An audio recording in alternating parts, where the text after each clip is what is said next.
Matutuwa po siguro yung kung sino man po yung magiging engineer ng bike ko.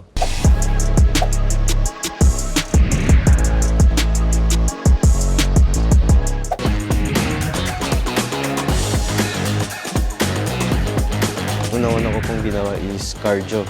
Jogging po ako ng jogging araw-araw. Tapos practice lang po rin na sa race track. Pinaka-challenge po ako sa jogging po. Nagsimula lang rin po ako mag-jogging recently lang rin po.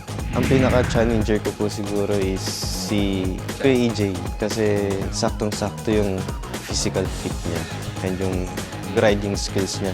Siguro po sa feedback ng motor kasi sobrang lakas ko po makiramdam sa motor. Matutuwa po siguro yung kung sino man po yung magiging engineer ng bike ko.